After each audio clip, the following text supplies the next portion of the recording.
বিএনপির চেয়ারপারসন বেগম খালেদা জিয়ার শারীরিক অবস্থার সবশেষ খবর জানাতে রাজধানীর এভার কেয়ার হাসপাতাল থেকে যুক্ত হচ্ছেন সহকর্মী আরিফুল ইসলাম। আরিফ, এই মুহূর্তে কি অবস্থা দেখছেন?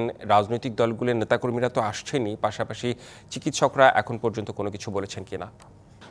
রেদন, শেষ প্রশ্নের উত্তর দিয়ে শুরু করতে চাই। চিকিৎসকদের আসলে এখন পর্যন্ত চিকিৎসকদের কাছ থেকে কোনো ধরনের তথ্য আমাদের কাছে আসেনি বা পৌঁছায়নি। এক, দ্বিতীয় হচ্ছে যে কিছুক্ষণ আগে এই যুবদলের সভাপতি তিনি কিন্তু এসেছিলেন এই এভার কেয়ার হাসপাতালে। তিনি দূর থেকে দেখেছেন এবং কি তিনি তার নিজের বক্তব্য তুলে ধরেছেন এইভাবে যে তিনি দূর থেকে দেখেছেন যে বিএনপি চেয়ারপারসন বেগম খালেদা যে আগের তুলনায় তার অর্গানগুলো কিন্তু কাজ করছে।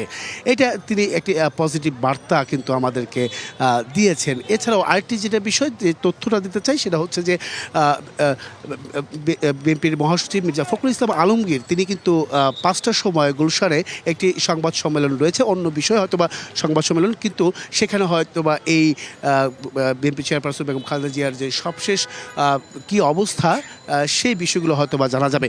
তবে এইখানে অনেকেই এসেছেন তৃণমূল পর্যায়ে বিভিন্ন জায়গা থেকে খোঁজ খবর নেওয়ার জন্য এই এভার কেয়ার হাসপাতালে এসেছেন। আমি একটু কথা বলতে চাই কয়েকজনের সাথে, একটু বলবেন যে দোয়া করছেন কিনা? হ্যাঁ, দেশবাসীর কাছে দোয়া চাই ম্যাডামের জন্য।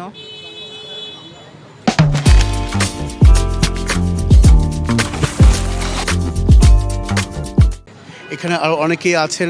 আপনারা কোত্থেকে এসেছেন? আমি শান্তিনগর থেকে আসছি।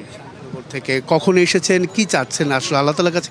আমরা আল্লাহর কাছে দোয়া করছি, দেশনেত্রী বেগম খালেদা জিয়ার সুস্থতা কামনা করছি। এই মুহূর্তে দল নির্বিশেষে ওনার সুস্থতা কামনা করছে। আমি বগুড়া থেকে আসছি। আমি বগুড়া সারিয়াকান্দি পৌর স্বেচ্ছাসেবক দলের সদস্য সচিব। আসলে ম্যাডামের কাছে আমরা বগুড়াবাসী দোয়া চাই ম্যাডামের জন্য মহান আল্লাহ তাআলার কাছে। ইভেন আমাদের ওখানে ওনার সুস্থতার জন্য অলরেডি মসজিদেও আমরা আমাদের দোয়া মাহফিলের ব্যবস্থা করতেছি, মাদ্রাসাতেও আমরা আল্লাহর কাছে দোয়া করি আল্লাহ তাআলা খুব দ্রুত সুস্থতা। যে একটু আসবেন আপনি আমি একটু দেখি। আপনি বলতেছিলেন যে আসলে কি চাইছেন আল্লাহর কাছে? না, আমরা দেশমাতা বেগম খালেদা জিয়ার জন্য আমরা দোয়া করি, উনি যেন তাড়াতাড়ি সুস্থ হয়ে ওঠেন। আমাদের দেশের যতগুলো নেতা নেত্রী আছে তার ভিতরে সবচেয়ে জনপ্রিয় নেত্রী আমি মনে করি বেগম খালেদা জিয়া, আবশ্যক নেত্রী, দেশ নেত্রী বেগম খালেদা।